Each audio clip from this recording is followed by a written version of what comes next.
Hello बच्चों, let's read the question and question says that find the correct order of biomagnification of DDT in an aquatic food chain। 5 option यहाँ दिए गए हैं और बताना है किसमें सही सीक्वेंस दिया गया है। तो चलिए हम लोग समझते हैं। पहले जानते हैं कि बायोमैग्निफिकेशन क्या होता है।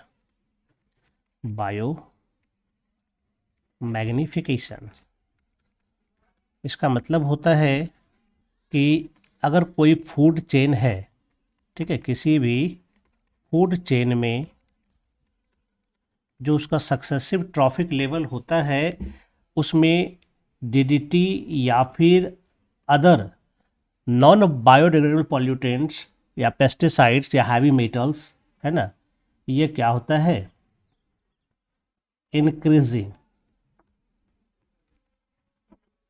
In successive trophic level.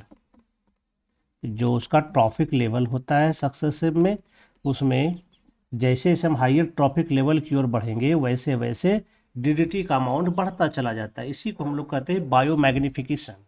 जैसे कि एक एग्जाम्पल अगर हम लेकर के चले यहाँ पर, तो यहाँ पर अगर मान ले कि वाटर है, तो वाटर से जू प्लैंकटन, वाटर से क्या होता है, जू प्लैंकटन में, जू प्लैंकटन से स्मॉल फिश इसको कंज्यूम करेगा, स्मॉल फिश से बिग फिश, और बिग फिश के बाद इसको कंज्यूम करने के लिए एक्वाटिक बर्ड होता है। ये एक सिंपल एक्वाटिक फूड चेन है जिसमें कि अगर हम इसका कंसंट्रेशन देखें तो वाटर में जो डीडीटी का कंसंट्रेशन होता है वो 0.003 ppm होता है ना, जबकि जू प्लैंकटन में जो होता है यह होता है 0.04 ppm होता है। यानी कि कंसंट्रेशन यहाँ पर इंक्रीज कर गया, क्योंकि बहुत सारा वाटर यूज करता है जू प्लैंकटन, तो जू प्लैंकटन में इसका कंसंट्रेशन क्या होगा, इंक्रीज हो जाएगा। और जू प्लैंकटन को खाने के लिए अगला ट्रॉफिक लेवल होता है स्मॉल फिश के रूप में, तो इसमें इससे भी ज़्यादा ppm पाया जाएगा। यहाँ पाया जाता है लगभग 0.5 ppm।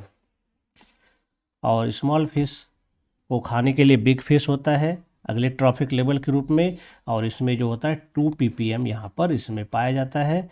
और बिग फिश को खाने के लिए एक्वाटिक बर्ड होता है, यहाँ पर सबसे ज़्यादा हाईएस्ट 25 ppm यहाँ पर एक्वाटिक बर्ड में पाया जाता है। इसी कारण इसमें क्या होता है, एक्वाटिक बर्ड का कैल्शियम मेटाबॉलिज्म गड़बड़ा जाता है, जिसके कारण एग सेल इसका थीन होता है और प्रीमैच्योर डेथ हो जाता है। तो इस कारण इसकी संख्या भी घटती है। तो अगर हम अब ऑप्शन में देखें कि कौन सा यहाँ पूछा जा रहा था, करेक्ट ऑर्डर वाला कौन सा चैन है। जैसे पहला में दिया गया है वाटर 0.03 ppm, ठीक है। जू प्लैंकटन कहता है 0.5 ppm और स्मॉल फिश कहता है 0.04 ppm। तो यहाँ पर जस्ट अपोजिट हो चुका है। ऐसा नहीं कि जू प्लैंकटन में देखिए ज़्यादा कंसनट्रेशन ppm का, स्मॉल फिश में कम है, तो यह इसको खाएगा तो ये गलत ऑर्डर हो जाता है ना। तो ये हमारा ऑप्शन सही नहीं होगा। इसमें देखेंगे वाटर 0.03 ppm, उससे बढ़ करके जू प्लैंकटन में 0.04 है, इससे भी ज़्यादा इसको खाने वाला स्मॉल फिश में है, और उससे भी ज़्यादा उसको खाने वाला लार्ज फिश में है, और उससे भी ज़्यादा फिश ईटिंग बर्ड्स में। ये बिल्कुल सही फूड चेन है जो कि हमारे इस चार्ट के अनुसार बिल्कुल मैच भी करता है। तो ये बिल्कुल सही ऑप्शन है। सी में कहता है कि वाटर 0.03 ppm, ठीक है। फिर कहता है फिश ईटिंग बर्ड्स का 25 का, वाटर के बाद सीधा ये नहीं आता है, ठीक है। ये चैन ही गड़बड़ है, उल्टा कर दिया गया चैन को, है ना। वाटर के बाद ये नहीं आएगा, उसके बाद जू प्लैंकटन आना चाहिए, फिर स्मॉल फिश आना चाहिए, फिर लार्ज फिश आता, तो फिर होता है। और यहाँ पर भी फिश ईटिंग बर्ड्स का 25 ppm, लार्ज फिश का भी 25 ppm, तो ये डिसऑर्डर में है, ये सही नहीं है। यहाँ पर भी डिसऑर्डर में ही है।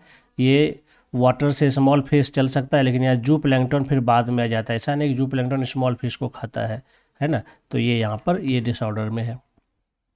यहाँ पर वाटर में ठीक है, लार्ज फिश का बहुत कम ppm है, जबकि लार्ज फिश का हायर ट्रॉफिक लेवल में जा कर के है, स्मॉल फिश का उससे ज़्यादा ppm में डीडीटी मौजूद है, तो ये भी गड़बड़ है। तो यहाँ पर सही जो आ रहा है सिर्फ और सिर्फ 2 नंबर का आ रहा है, बी नंबर इसका ऑप्शन बिल्कुल सही है।